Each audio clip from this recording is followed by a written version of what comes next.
우리 주님을 사랑하시는 분만 아멘 하십시다. 아멘. 또 안내해드렸던 대로 우리 주님만 기대합시다. 이렇게 살짝 이렇게 옆에 계시면서 이렇게 축복해 주시면 좋겠습니다. 주님만 기대합시다. 주님만 기대합시다. 예.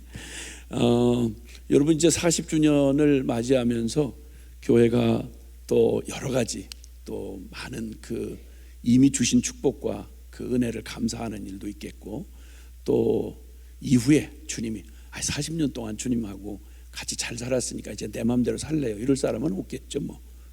그렇죠? 네, 그래서 더 하나님 앞에 간구가 있으실 텐데, 저는 이 말씀 부탁받고 이제 그 주님 앞에 저도 기도를 하면서 40주년을 맞이하는 해운대 그 이 교회가, 온누리 교회가 주님께서 무슨 복을 주셨으면 좋겠나 그러면서 오늘 이 본문 주님 앞에, 야 우리 주님 여기 기도한 그대로 간구, 저는 이제 40주년의 간구다, 이렇게 제가 간구하는 겁니다. 그러니까 여러분 보고 그러는 거 아니니까 걱정하지 마시고, 40주년 간구를 한다면 무슨 간구를 할 건가? 여러분 무슨 마음의 소원을 갖고 계세요? 우리 교회가 이제 이 놀라운 지금까지 주신 하나님의 은혜가 참 뭐 비할 데 없이 많지만, 우리 허물과 연약함 중에도 주님은 변함없으셔서 우리가 베푸신 은혜가 한량이 없으셨을 텐데, 뭐 여러 가지 소원들이 있으실 거예요. 오늘 저는 오늘 여기 그대로 이 기도문이 이렇게, 성경에 기도문이 이렇게 온전한 형태로 이렇게 기도문이 정리되어 있는 기도문들이 몇 군데가 있거든요. 근데 오늘 여기 우리 주 예수 그리스도의 하나님 영광의 아버지께서 지혜와 계시의 영을 너희에게 주사 하나님을 알게 하시고, 이렇게 시작된 말이 오늘 19절 읽어주신 본문에 알게 하시기를 구하노라, 이렇게 말씀하신 간구의 내용이 그대로, 그러니까 이 기도야말로 가장 확실하고 가장 중요한 그런 기도라고 생각이 됩니다. 자, 그러면 새벽에는 아무래도 시간이 제한이 있어서 출근하셔야 되고 그러니까 제가 하여튼 저도 최대한 빨리 하려고 그래서 그냥 제목이라도 이렇게 적어놓고, 혹시 시간이 안 되시면 어쩔 수 없어서 가셔야 되는 분들은 가시더라도 제가 이렇게 막 늘어지게 이렇게 할 수는 없잖아요. 그래서 시간 안에 맞춰야 되니까 일단 하여튼 나름 뭐 노력을 해보겠습니다. 먼저는 두 종류의 불행자가 있습니다. 세상에는 두 종류의 불행자가 있는데, 첫째는 뭐니 해도 불신자죠. 복음이 있다는 걸, 복음 자체를 들어보질 못했으니까, 그러니까 불행할 수밖에 없죠. 왜냐하면 내가 누구며 어디로 가며 어떻게 살며, 그리고 내 죽음도 전후에는 무슨 일이 있는지 들어본 적도 한 적도 없이 그냥 태어나서 생긴 욕심 가지고 그렇게 죽음을 받아놓고 살아가는 인생이야말로 뭐 설명 필요 없이, 이분에게는 뭐가 필요한 거 아니, 진짜 기쁜 소식, 참으로 참된 기쁜 소식, 그것도 사람이 주는 뭐 잠깐 뭐 땜질 욕 말고 영원한 복음, 그 복음을 들어야 되겠죠. 이분은 또 하나, 보통 일컬어서 교인이라고 말하는데, 그는 누구냐? 복음을 듣긴 엄청 듣는데, 끊임없이 듣는데 깨닫지를 못해요. 복음을 깨닫지 못하는 사람, 시편 49편 20절에 존귀하나 깨닫지 못하는 자는 멸망하는 짐승과 같도다. 그 좋은 복음을, 그 어마어마한 복음을 누군가는 한 번도 듣지 못해서 죽어가는 안타까운 영혼들이 있는데, 제가 그랬거든요. 저는 안모태라서 복음 복자도 교회 교자도 예수 예자도 들어본 적이 없어요. 정말 제 생애를 돌아볼 때 제 삶을 놓고 지금까지 어지간히 살 만큼 살았다가는 지금망에서 돌이켜 봐도 제 일생에 가장 끔찍한 순간을 말하라면, 뭐 몸뚱이 고생하고 뭐 밥 좀 못 먹고 매 좀 맞고 이런 게 아니고요. 육신으로 당한 건 어차피 육신 또 곱고 편안하게 지나가도 다 늙고 병들고 죽어요. 좀 몸뚱이로 고생한 건 그냥 잊혀져요. 지나가면 그냥 잊어져요. 근데 지금도 멍하게 아픔으로 남아있는 게 있다면 하나님 하자도 들어보지 못하고 그 절망스러운 순간에 아버지 잃고 뒷골목에서 죽어지지도 않는 인생에 어디서 물을 데가 없는 거예요. 하나님 있다는 말을 못 들어보니 세상 천지 어디 가서 내 인생을 하소연할 때가 있어야죠. 하소연 한들 누가 정답을 들려줄 능력이 있는 놈도 없고 그렇게 막막할 수가 없는 거예요. 우주에 그렇게. 그래서 저는 그냥 쉽게 말하면 여러 우리가 돌보고 긍휼하고 불쌍히 여겨야 될 사람 많이 있지만 저도 밑바닥 인생을 살아본 사람이라서 저는 육체적으로 상황적으로 어려운 사람보다 진짜 불쌍하고 긍휼한 마음이 가는 건 저처럼 쉽게 말하면 막막한 영적 고아 어디 가서 불러서 부탁해 볼 대상이 없는 내 인생에 누구도 책임져 줄 수는 아버지도 그냥 책임 없이 돌아가셨으니까 소년 가장처럼 돼가지고 그 험난한 세월을 살아남기 위해서 발버둥하던 그 막막했던 시간을 생각하면 지금도 마음이 아릿해요. 그래서 저의 긍휼한 마음이 가는 곳은 뭐 몸뚱이로 좀 고생하고 뭐 좀 부자유하고 좀 뭐 얻어 터지고 뭐 가난하고 이런 분도 물론 긍휼히 여기는 마음이 있겠지만 진짜 누가 불쌍한지를 생각하면 여러분 그러니까 교회야말로 인류의 유일한 희망이에요. 여러분 교회야말로 진짜 교회야말로 왜냐하면 교회 아니면 복음을 들을 수가 없으니까. 그런데 그 복음을 듣는 그 마지막 희망인 교회에 복음이 있다는 걸 알고 어떻게 천에 하나 만에 하나 선택을 받아서 예배당까지 와서 10년이 가고 20년이 가고 대를 물려가면서 살면서도 세상에 그 숱하게 쏟아지는 말 이 성경책을 끌어안고 살면서 복음이 전혀 내게 실제가 되지 못한 채로 존귀에 처하지만 그 모든 복을 받았는데 깨닫지 못하는 자는 멸망하는 짐승과 같도다. 정말 불행한 거죠. 자, 그러니까 사실 복음을 아느냐 모르느냐가 우리의 영원한 운명을 갈라놔요. 내 영원한 운명을 멸망이냐 아니면 영생이냐 이걸 갈라놓는 게 우리가 알고 고백하는 바로 그 복음이에요. 교회가 이것 때문에 존재한단 말이죠. 그러니까 기도가 다른 기도가 나올 수가 없어요. 우리의 가장 간절한 간구라고 하면 여기 지금 에베소 1장 17절에서 19절의 기도문 그대로 우리 주 예수 그리스도의 하나님 영광의 아버지께서 지혜와 계시의 영을 너에게 주사 하나님을 알게 하시고 너희의 마음 눈을 밝히셔서 그러니까 여기서 간구를 하는데 이건 그냥 알아질 수 있는 일이 아니라서 하늘의 하나님께 간구를 해요. 지혜와 계시의 영이 아니고는 전혀 깨달을 수도 알아들을 수도 없고요. 그리고 우리의 마음의 눈을 열어주시지 않으면 이거 듣긴 늘 들어도 연구를 해도 글을 써도 레포트를 내도 모르는 거예요. 안 돼요. 이건 왜냐하면 육에 속한 일이 아니기 때문에 그래요. 뭐가요?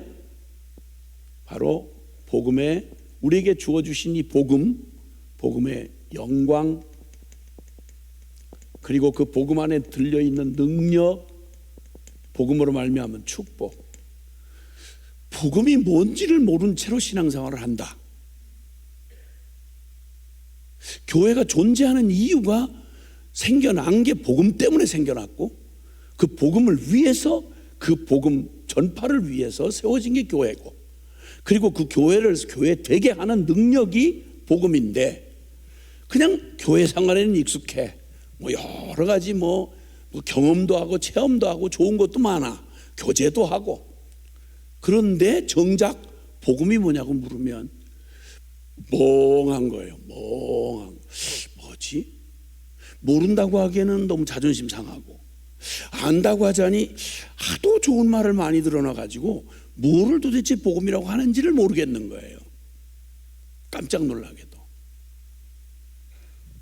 자, 그런데 어쨌든 우리가 얼만큼 복음을 가치 있게 어제 첫 시간에 저는 이런 도전의 말씀을 전했어요.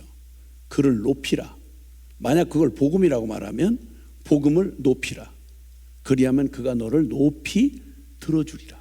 그 다음에 그를 품으면, 그러니까 그냥 귓전에 스치고 들려가는 복음에 관한 지식이 아니라 복음을 내 마음에 품는다는 말은 내 운명을 같이 한다 이 말이에요. 내 전심으로 받는다는 말입니다. 생명으로 받았다는 말입니다. 그러면 그 생명으로 받으면 너를 영화롭게 하리라. 복음이 내 삶을 어떻게 바꾸고 내 삶에 어떤 능력으로 나타나며, 그리고 그 복음의 축복이 도대체 어떤 거기에 2000년 기독교 역사는 이 복음 하나 때문에, 잘 아시는 대로 12 사도만 해도 예수님이 복음 때문에 십자가에 죽으셨고, 12 제자들이 아시겠지만 가룟 유다 팔아먹고 죽은, 배 터져 죽은 가룟 유다 빼고 나머지는 거의 다, 뭐 요한은 뭐 마지막까지 살았다고 하지만 그는 산 순교자예요. 몇 번 전승에 의하면 순교를 몇 번 당한 사람이에요. 주님이 목적이 있어서 살려놓으셔서 산 순교자였죠. 나머지 대부분 다 순교였습니다. 기독교의 복음이 얼마나 소중하길래 하나밖에 없는 목숨을 기꺼이 내어 던지며, 그것도 대를 물려가면서, 먼 2000년 전 얘기가 아니라 지금 이 복음 때문에 북한 땅, 요 몇 킬로 위에 있는 북한 땅의 지하 교회는 아시는 대로 전후만 70년입니다. 70년 동안 3대 4대를 이어오면서 예수 믿으면 축복받는다, 잘된다, 높아진다, 부유해진다, 이런 따위의 말하고는 전혀 정반대로 가는, 예수님을 선택하고 복음을 선택하는 순간 정치범 수용소에 가서 인간 취급을 못 받고 죽어갑니다. 그런데도 불구하고 북한에는 지하교회가 있을까요, 없을까요? 네, 당연히 우리는 주님이 어떤 분인지를 알기에 안 봐도 알죠. 예, 있죠. 오히려 남한 교회를 걱정하고 기도해주는 북한의 성도들이 있다는 얘기는 들어보셨나요? 남한 교회가 북한 교회를 걱정해 줄 게 아니고요, 북한 교회가 남한 교회를 위해서 중보기도하고 있어요. 복음을 어떻게 취급하고 복음에 나는 도대체 얼마를 투자했나? 복음을 투자하는 게 아니라 믿는 건데, 그 말은 복음을 나의 몇 %로 받아들였나? 이런 말을 도전을 했더랬습니다. 지금 생각하고 계신지 모르겠어요. 주무시느라고 다 잊어버렸는지. 귀한 걸 귀한 거로 모르면 주님 말합니다. 개나 돼지에게 진주를 던지지 말라고요. 왜? 개나 돼지에게 진주가 무슨 의미가 있어요? 밟아 깨트릴 뿐이에요. 주님의 복음은 사정에서 막 이렇게 배부른 사람한테 천하의 생수를 줘도요, 여기까지 꽉 찬 사람한테는 그거 버려요. 귀찮아해요. 그러니까 항상 복음에는 전제가 있어요. 너희 목마른 자들아 내게로 나오라. 수고하고 무거운 짐진 자들아 내게로 오라. 그렇게 전제가 있어요. 그래서 배부른 심령에게는 들려지질 않아요. 하나님이 주시는 놀라운 축복 가운데 정말 복음이 왜 내게 이렇게 목숨보다 더 중요하고, 왜 교회는 모든 대가를 지불해도 이 복음과 바꿀 수 없는 그런 가치로 생명처럼 붙드는가? 왜 교회는 십자가를, 저 부끄럽고 끔찍한 십자가를 교회의 자랑으로 삼는가? 이 질문에 대한 대답이야말로 모든 것에 가장 궁금한 건데, 내가 나한테 주신 복음, 하나님이 주신 게 복음인데, 이 복음 안에 도대체 그 영광이 어떤 것이며, 도대체 그 복음을 믿는 우리에게 주시는 능력이 어떤 것인지, 그리고 복음이 그렇게 모든 세상의 모든 걸 다 내가 던질 만큼 그렇게 절대적인 복음이 준 축복이 뭔지를 알아야, 그래야만 그 복음을 믿고 그 복음이 요구하는 대로 내 삶 전부를 거기다가 던질 수 있지 않겠어요? 그래서 어쨌든 이 복음은, 하나님이 우리에게 허락하신 이 복음이야말로 하나님의 지혜와 계시의 영으로 우리의 마음의 깊은 데, 가장 깊은 곳에 주님께서 주님의 그 지혜를 부어주시지 않는 한 알 수가 없다는 겁니다. 그래서 고린도전서 2장 14절에서 16절에는요, 육에 속한 사람은 하나님의 성령의 일을 받지 아니하나니 저에게는 미련해 보이고 깨닫지도 못하느니라. 이런 일은 영적으로라야 분별함이니라. 아멘. 그러니까 교회는 막 대단한 인간의 지성을 풀어서 누구를 설득하고 감동하는 이런 따위의 정신교화소가 아닙니다. 여기 사람끼리 모인 집회소가 아닙니다. 말 그대로 우리가 믿는 바 하나님은 참되시고 살아 계신 하나님이십니다. 그를 믿는 우리의 믿음은 그냥 관념이나 정신동이나 어떤 정신통일이나 이게 아닙니다. 이건 말 그대로 살아계신 하나님이 직접 우리에게 임재하시고, 그리고 우리의 영을 실제로 지으신 하나님께서 우리 영을 움직이셔서 주님 앞으로 나아가도록 하지 않으면, 즉 말하면 성령님이 내 영혼에 말씀해 주시는 그 은혜가 임하지 않고는 절대 깨달을 수도 알 수도 없다는 겁니다. 그래서 2장 고린도전서 2장 16절은 결론처럼 말합니다.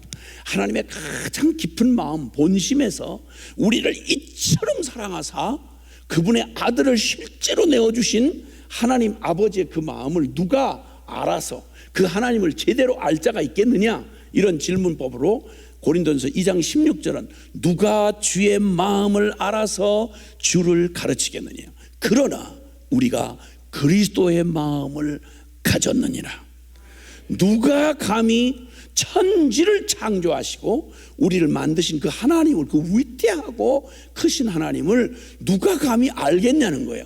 거기다가 그분에 관한 몇 푼어치 지식도 알 수가 없다면 그분의 가장 깊은 마음을, 누가 주의 마음을 알아서 감히 주님이 이런 분이야 라고 말할 자가 있겠느냐는 거예요. 그 크고 두려우시고 영원한 하나님을. 그런데 놀랍게도 성령이 우리에게 그리스도의 마음을 우리에게 부어 주심으로 복음 대신 예수 그리스도를 아는 것이 곧 하나님을 아는 길이다, 이 말이에요.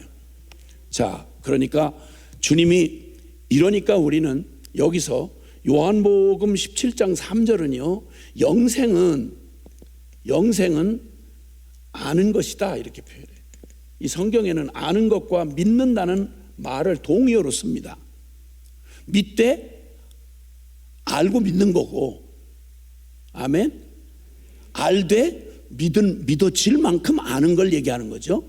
그런데 참 유일하신 하나님과 그의 보내신 자 예수, 독생자 예수 그리스도를 아는 것, 이게 바로 그 영생이다 이렇게 말씀하셨어요. 그러니까 주님 알게 해주세요. 하나님 아버지 알게 해주세요. 하나님을 좀 알게 해주세요. 그리고 하나님이 나를 사랑하셔서 주신 복음의 그 영광과 능력과 축복이 어떤지를 제발 제 영혼이 알아듣도록 주여 우리에게 알려주옵소서. 40년 동안 베푸신 하나님의 은혜가 말로 다 할 수 없이 크다면 이전만큼 가지고는 안 돼요. 이후로는 더 주님, 우리 교회가 더욱 우리 성도 한 사람 한 사람 안에 하나님이 정말 간절히 구하옵는 것은 주님이 정말 당신의 그 거룩한 그 아는 게 생명이라면 이제까지 알았던 것에 비할 데 없이 더욱 40년의 증거가 있으니까, 그러니까 더욱 주님을 더욱 알게 해 주옵소서. 진정으로 알게 해 주옵소서. 자, 이제 이 주님을, 우리에게 주님이 주신 이 놀라운 기쁨의 소식 복음을 위하여 우리가 복음을 알게 해달라 주님 앞에 이렇게 간구할 때, 이 로마서 1장 17절은 복음에 관하여 16절 17절에는요 내가 이 복음을 부끄러워하지 아니하노니 이 복음은 모든 믿는 자에게 구원을 주시는 하나님의 능력이 됨이라. 첫째는 유대인에게요 또한 헬라인에게로다. 17절 복음에는 하나님의 의가 나타나서 믿음으로 믿음에 이르게 하나니 기록된 바 오직 의인은 믿음으로 말미암아 살리라 함과 같으니라. 야, 여러분 성령께서 바울을 통하여 이 복음에 관하여 이게 선포를 하게 하는데 내가 이 복음을 부끄러워하지 아니한다. 여러분 이 말은 그때 당시 모든 인류를 둘로 표현을 하면 하나는 유대인이고 하나는 헬라인입니다. 그 말은 하나는 믿는다고 말하는 하나님의 백성이라고 말하는 유대인들이고, 그리고 또 하나는 전혀 불신자 그룹인 바로 그 세상의 인간을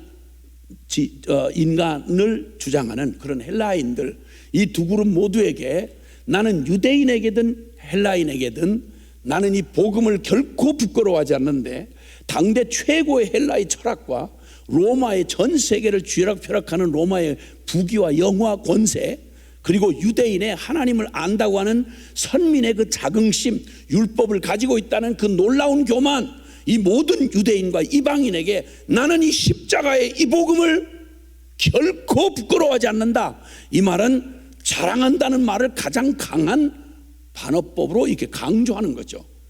이 복음을 어디서든 나는 이 복음을, 십자가의 이 복음을 나는 자랑한다 라고 외치는 겁니다. 왜? 그것은 관념이나 철학이나 사상이나 이런 게 아니고, 이런 따위의 죽은 지식이 아니라 구원을 실제로 주시는 하나님의 능력이 되기 때문이다.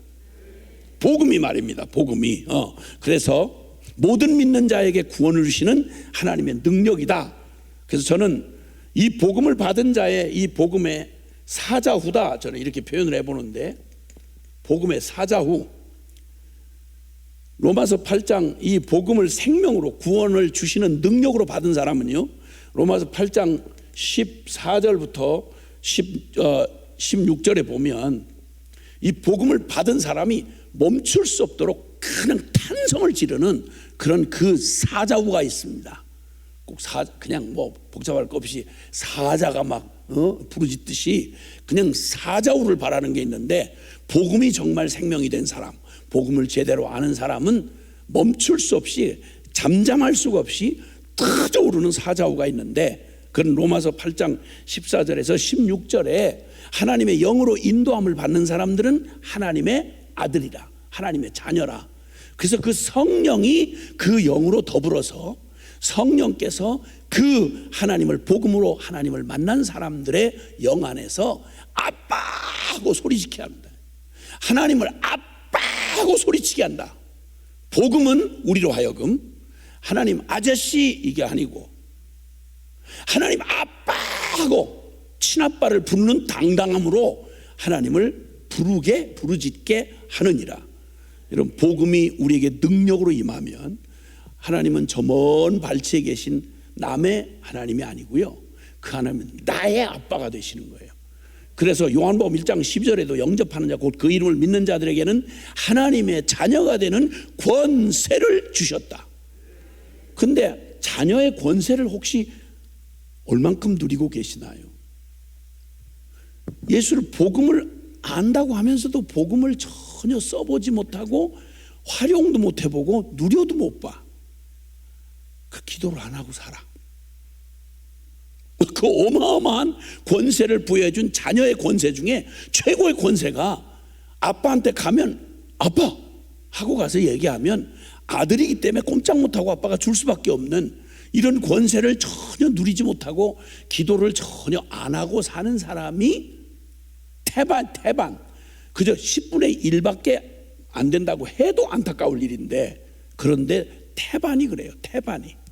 제가 기도 동원하러 다닌 사람이잖아요. 제가 기도 동원하고 훈련하는 사람, 은혜를 엄청 받았다고 부흥회 때 막 울고 불고 막 은혜를 받았다고 이러는데, 기도로 자기의 삶으로 기도를 취하는 사람은 그 중에 글쎄요 10분의 1이라고 말하기에는 자신이 없어요.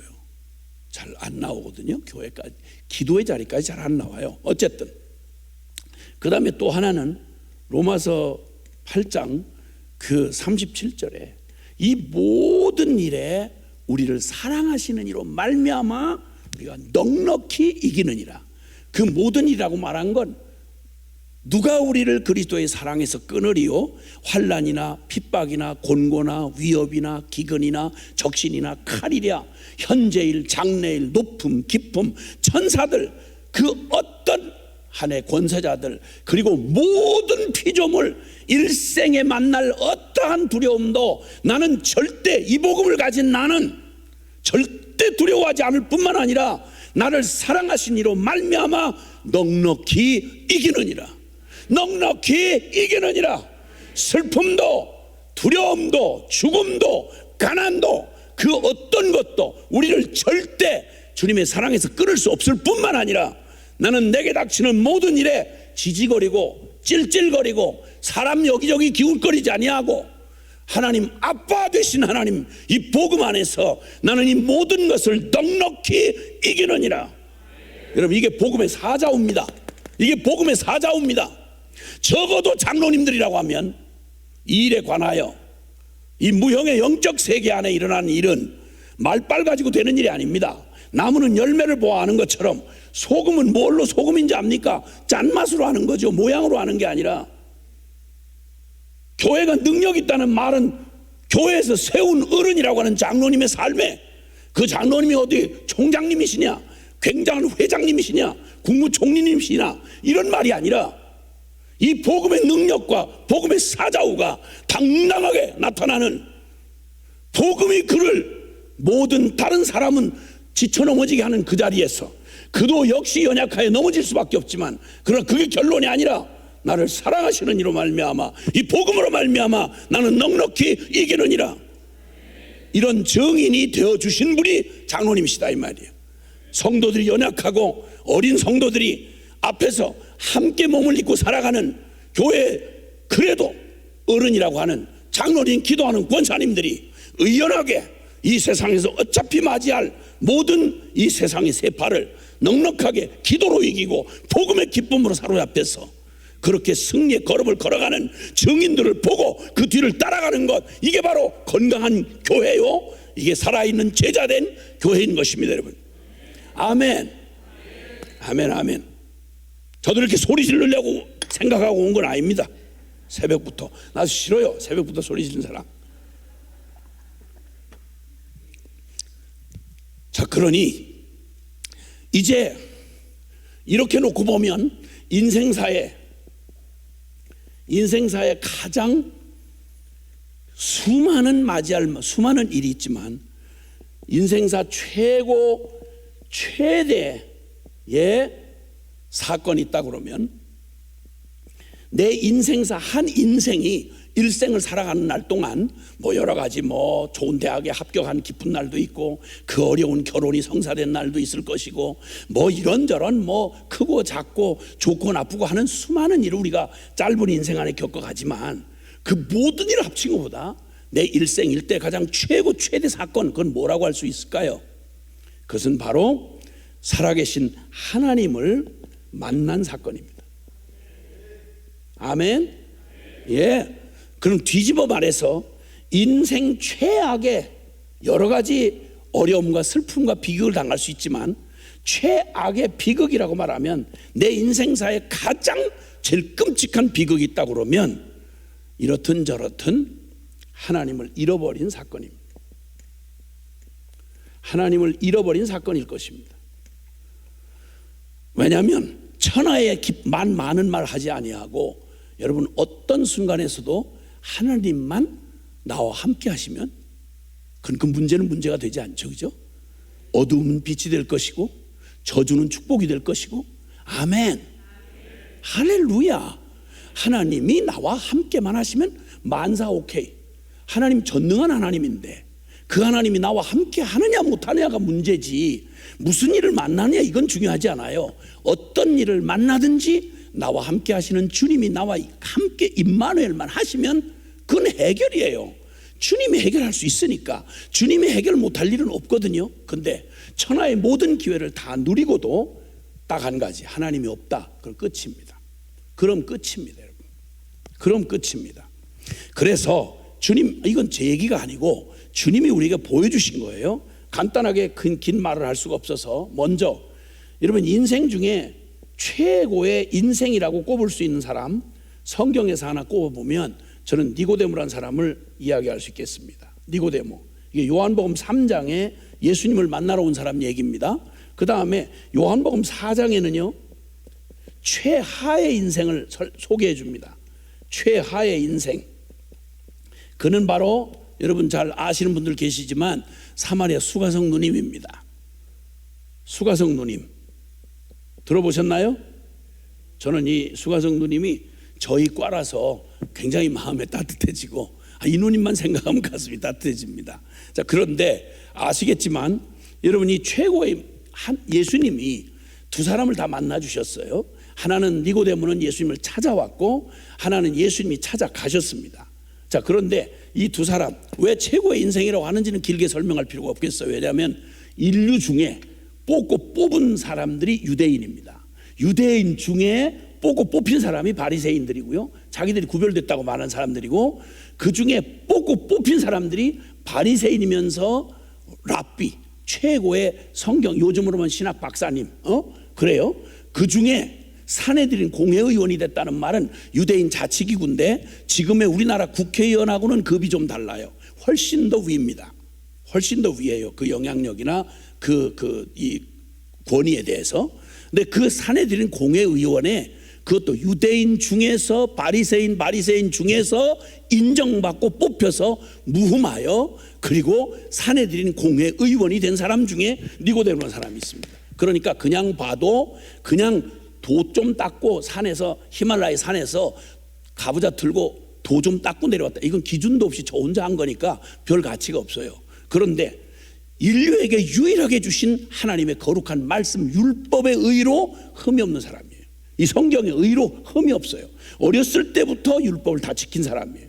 그걸 공인받아서 사내들인 공회의원이 된 사람이고, 성경에 관한 한 세상에 존재하는 가장 진리 가운데 가장 완전한 진리이신 성경에 관한 한 최고의 지식을 가지고 있는 사람이에요. 그럼 그 사람이면 최고의 인생이라고 할 수 있죠, 그렇죠? 네.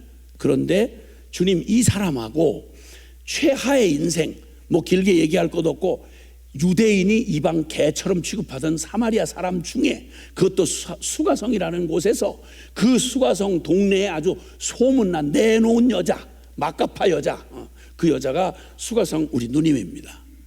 결혼을 5번 했는데 무언 험난한 인생으로 5번 결혼이 다 실패를 했습니다. 그러면 어지간히 포기하고 대강 살만도 한데 포기 안 합니다. 전공이 늘어가지고 남자 다루는데 아주 보통 전공이 있는 게 아닙니다. 거미손 은사라고 저는 그렇게 표현을 해봤는데, 이 누님은 그냥 반반한 남자 지나갈 때 마음에 들면 뭐 따지고 다시고 할 것도 없어요. 저거 내 거, 이렇게 하고 딱 이렇게 손을 대는 순간 잠자리가 거미줄에 붙어서 꼼짝 못하듯이 그냥 남의 남자를 그냥 이렇게 하면 그냥 거미손 은사를 가지고 남의 남자를 데리고 살던 여자예요. 그러니까 그 동네에서 그 여자 그러면 죄인의 대명사입니다. 죄인 중에 죄인. 자, 그러니 최고의 인생, 최하의 인생이라고 표현한 말에 이해가 좀 되시죠? 그럼 이 사람을 주님이 만나셨는데, 여러분 같으면 이 두 사람을 따로따로 만나셨다면 이 두 사람의 필요를 뭘로 상담을 해 주시겠습니까? 교회에 이런 양극의 사람이 왔어요. 그럼 뭐라고, 아무래도 상담이 달라야 될 거 아니겠어요? 그렇죠? 수준이 다르니까, 차원이 다르니까. 근데 결론처럼 말씀드릴게요. 예수님은 이 두 사람 모두에게 뭐라고 진단한지 아세요? 최상의 인간이라고 말하는 니고데모에게도 너 하나님 만나야 돼. 너의 문제는 하나님을 못 만난 거야. 그 다음에 최하의 인생인 수가성 여인에게도 너는 척박하고 그 어려운 네 인생 꼬인 팔자 때문에가 아니라 네가 불행한 건 하나님을 만나지 못해서 그래. 이 두 사람 모두에게 예수님의 진단은 하나님을 만나라. 이게 주님의 진단이었습니다. 좀 더 살펴보시면 좋겠어요. 이 결론을 가지고 살펴보세요. 그러면 결론이 나게 돼 있어요. 하나님 만나야 한다고요. 다시 말하면 구원이 필요하다 이 말입니다. 복음만이, 그러면 도대체 하나님을 만나는 유일한 길이 구원이라는 말로 표현이 되어 있는데,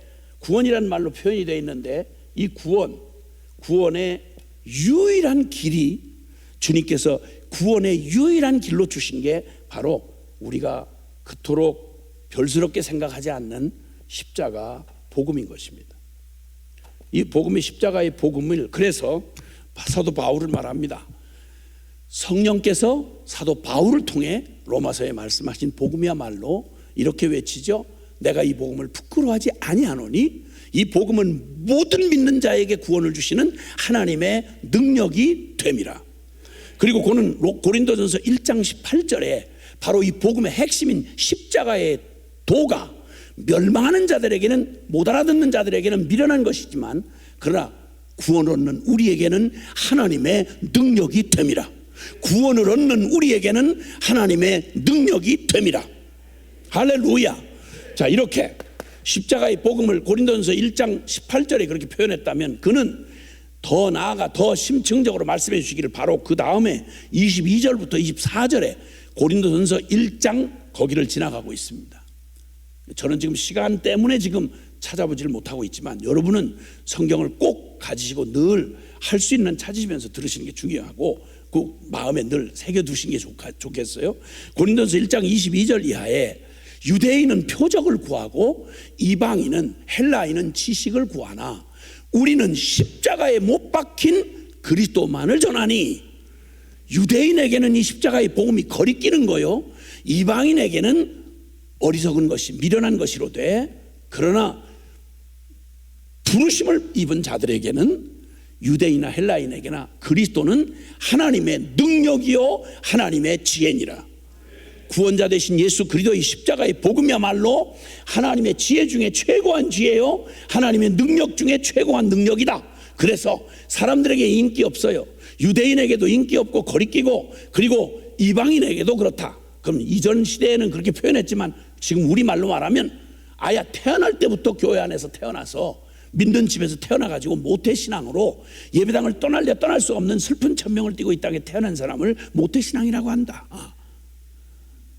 수없이 듣고 난 다 믿어, 난 원래 교회 주인이야, 이렇게 생각하고 살아가는 그들을 옛날 말로 하면 유대인이라고 할 수 있고, 아예 안모태들, 그러니까 선지식이 전혀 없는 이런 이방인들, 이걸 대표할 때 유다이나 헬라이나 이렇게 표현을 해요.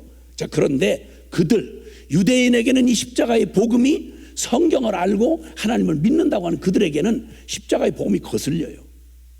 놀라운 건 이 복음을 전해보면, 가장 성경을 많이 알고 운명적으로 모태신앙이면 가장 환영하고 기뻐해야 될 사람들이 사실 모태신앙 아니에요? 그렇잖아요. 뭘 믿었길래? 아니, 평생에 듣던 말이, 성경의 제일 핵심이 살아계신 하나님을 참되게 만나 예배하고 그 하나님에 나아가는 유일한 길이 바로 예수 그리스도의 복음이고, 내가 이 끔찍한 저주받은 하나님 앞에 심판받을 것밖에 없는 내 죄인의 운명을 통째로 뒤집어서 하나님을 아빠하고 부르는 하나님의 자녀가 되진 이 신비한 능력이 십자가의 복음 아니에요?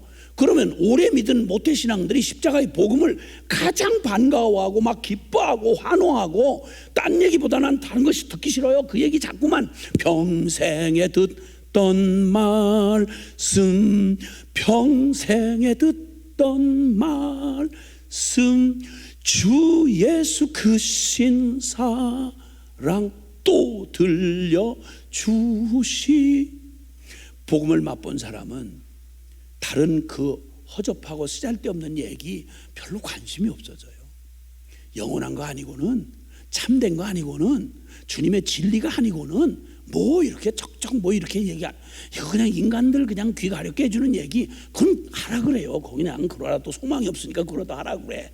근데 진짜 하늘나라를 알고 영생을 알고 하나님을 알고 진리를 아는 사람이 세상에 이거보다 더 기뻐할 게 있겠어요? 근데 희한하게도 이 유대인 병이 들었는지 이상하게 오래 믿은 사람 모태신앙들이 막 신경질을 내요. 짜증을 내고. 그 주님하고 관계가 좋으면 그럴 리가 없을 텐데 그런단 말이에요. 유대인에게는 거리끼고 어리석어 보이지만, 그러나 이방인에게는 미련하고 진짜 답답해 보이지만, 그러나 우리는 십자가에 못 박힌 그리스도를 전하니, 오직 하늘의 부르심을 신령한 하나님의 지혜와 계시의 영을 받아서 그 영혼이 가난하고 가난한 심령이 되어 하나님을 정말 구하는, 참된 걸 구하는 자에게는 십자가의 복음이야말로 하나님의 지혜요 하나님의 능력이다. 할렐루야.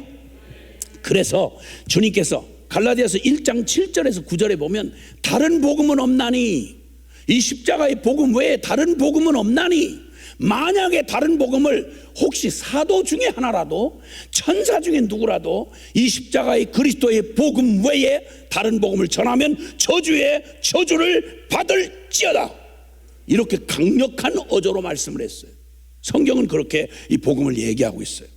복음이 또 뭐냐? 고린도전서 15장 1절에 4절에 보면 내가 먼저 받은 것을 너에게 전하였노니 너희가 이미 받았고 그 가운데 선 것이라.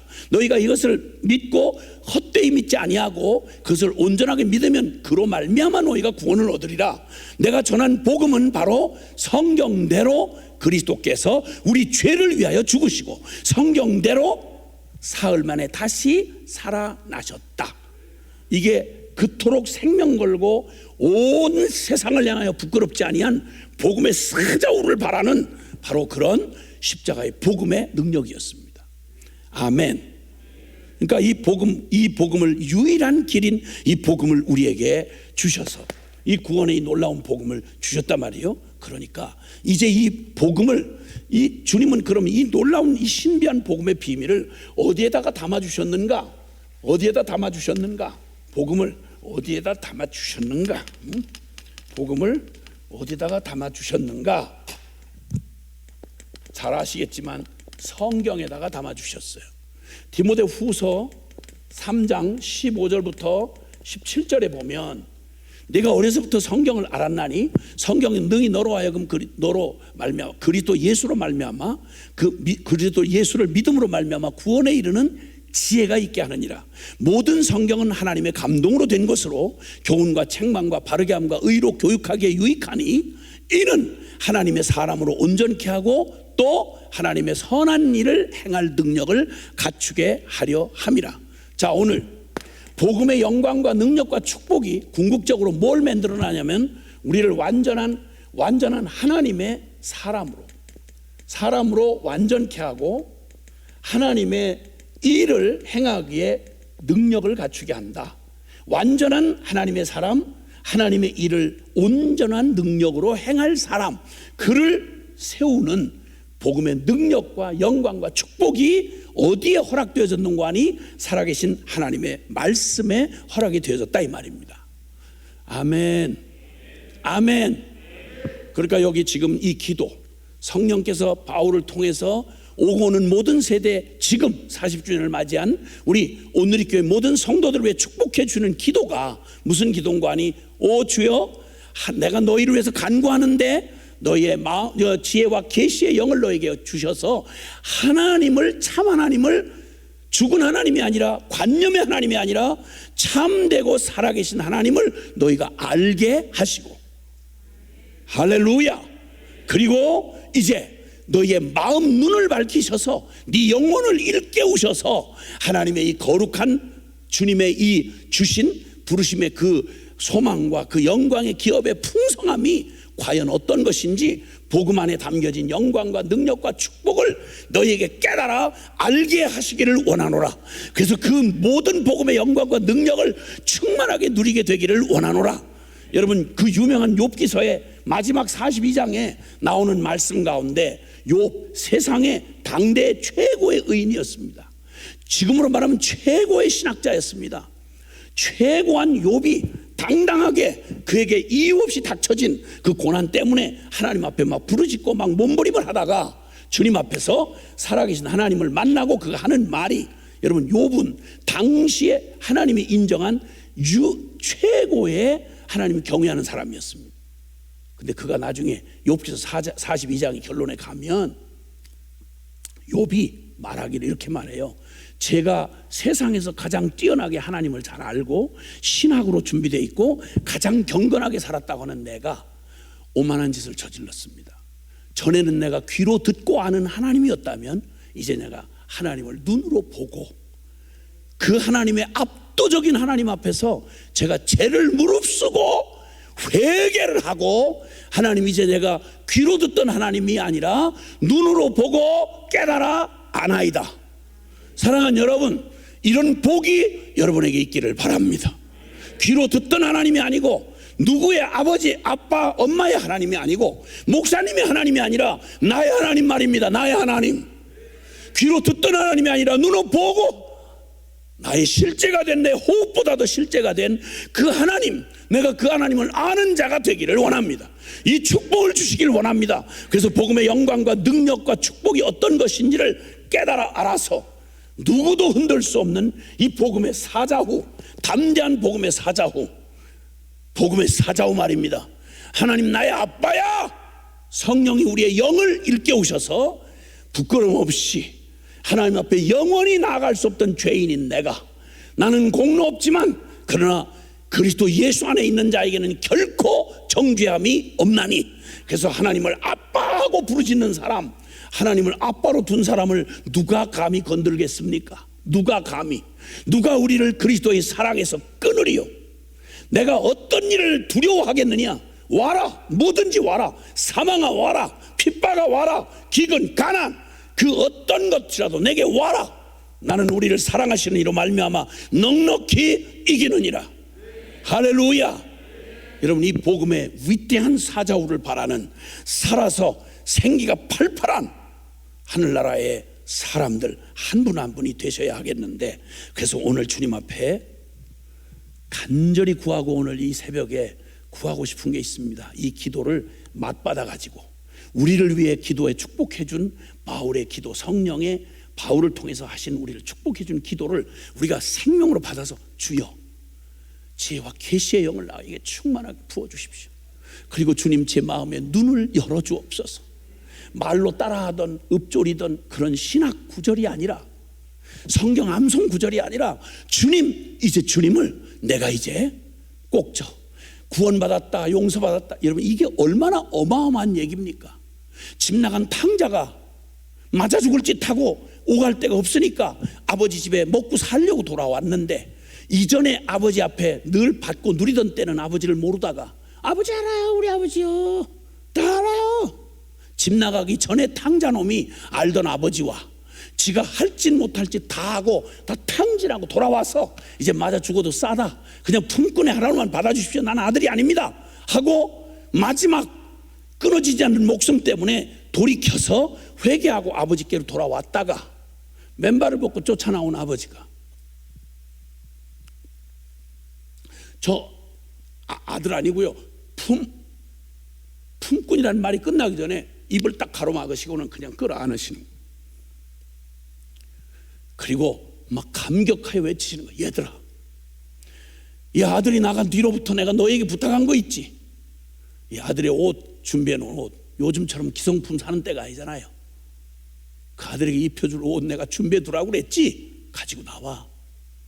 그리고 인장반지 있지? 우리 아들 그 인장반지 내가 준비해 놓으라고 한 거 있지? 가지고 와.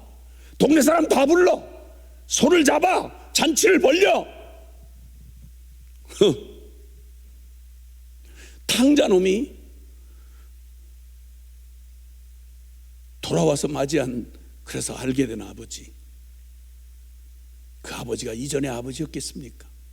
아버지는 변한 적이 없는데, 구원의 복음을 알고 나면 십자가 앞에서 이 복음의 영광과 능력과 축복 앞에서 내가 벌거벗경처럼 내 영혼이 드러나서 왜 십자가여야만 했는지를 깨닫고 나면, 그때 바라보고 아버지, 하나님 아버지, 이렇게 고백하게 되는 이 고백의 의미가 뭔지를, 여러분, 이걸 안 사람이 어떻게 다시 세상으로 돌아가요? 어떻게 낙심을 해요?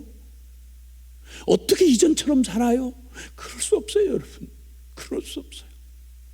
저에게도 그럴 수 없었지만, 저를 통해 복음을 만난 많은 이들이, 많은 수많은 젊은이들이, 심지어 어린아이들도 이 감격으로 알게 된 하나님 아버지는 이전의 아버지가 아닌 거예요.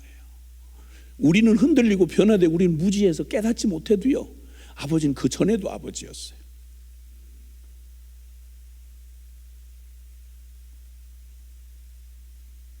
자식놈 어린 나이에 선교지를 보내놓고 자기가 스스로 선교사 꼴이 안 되는 걸 가지고 낙심하든 어려워한다든 아들놈 이야기를 듣고 제가 선교 쫓아갔어요.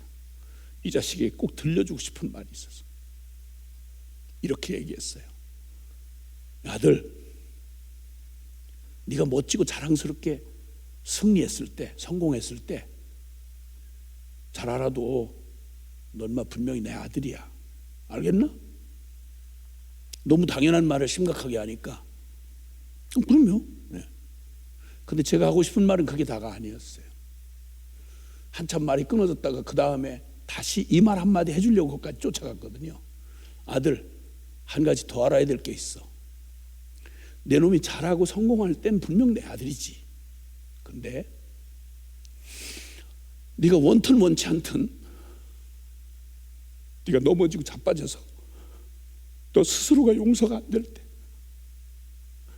그리고 또 혹은 애는 썼는데 아무 열매가 없어서 텅 빈 바구니 들고 초라하게 서 있을 때, 모든 사람이 너에 대한 기대를 실망을 표현하고 다 떠나갔을 때, 너 텅 빈 바구니 들고 초라한 모습으로 서 있을 때, 너 똑똑히 들어도 그때는 더욱 내 아들이야. 알겠나? 나 간다. 그 말 한마디 전해주고 다시 돌아왔어요. 오다가 말할 때는 아들에게 급한 마음에 낙심한 아들을 위로한다고 쏟은 말이 주님이 나한테 들려주고 싶은 말이었어요. 돌아오는 비행기 안에서 그게 거꾸로 나한테 들려지는데, 야,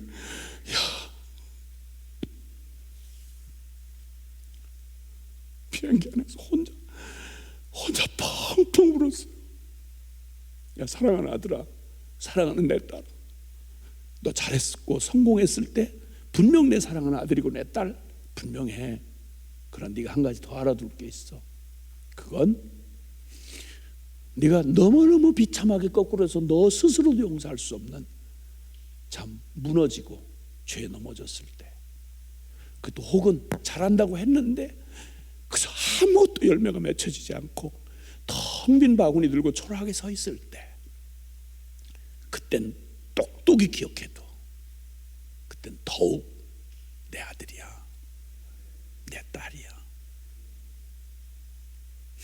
여러분 가슴에 좀 두 손 좀 얹어 보세요. 이렇게. 왜냐하면 여러분의 마음의 소리를 좀 들어보라고 하는 말이에요. 내 마음의 눈을 밝히사 주님 내 마음의 귀를 열어주셔서,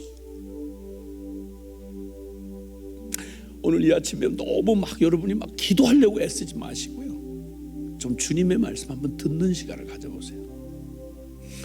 얼마나 들려주고 싶었을까요? 사랑하는 아들, 내 딸, 똑바로 눈 뜨고 날 봐. 난 너의 하나님이야. 잘하는 너를 기대한 게 아니야. 너에게는 내가 필요해. 너 건강할 때, 멋질 때, 잘했을 때, 그때만 너의 아빠가 아니야. 나는 네가 가장 외로울 때, 가장 실패했을 때, 아무도 너를 거들떠보지 않을 때, 너도 너조차 너를 포기했을 때, 그땐 더욱 내 아들이고 내 딸이야. 그 주님의 고백 앞에 나는 딴 말 못하고 그냥 울기만 했어요. 그냥 내내 울었어요. 내내. 그리고 그 다음에는, 이전에도 주님 알았지만 그 다음에는 그냥 기도 잘 못할 때는 그냥 아빠, 아버지, 그냥 울기만 해도, 한숨만 쉬어도 아빠 아시죠? 뭐라고 기도해야 될지를 모르겠어요. 근데 아빠 아시죠? 내 마음 아시죠? 아빠 내 마음, 내 소원 아시죠? 그러면 긴 말로 대답 안 하세요. 그냥 성령께서 내 마음 안에 그냥 조용히, 어떤 때는 바람결처럼, 어떤 때는 그냥 설명 필요하지 않은 위로로 오시더라고요. 오 주님, 여러분이 걸어온 고단한 길을 다 알고 계세요. 안 되는 여러분의 좌절감 너무도 잘 아세요. 그래서 예수님이 오신 거예요. 그래서 복음을 붙들으라는 거예요. 주님 앞에 이 시간 좀 그저 나직한 목소리로 기도하시면서 이렇게 주님 앞에 나아가시는 시간 됐으면 좋겠어요. 다 같이 기도하겠습니다. 사랑하신 아버지,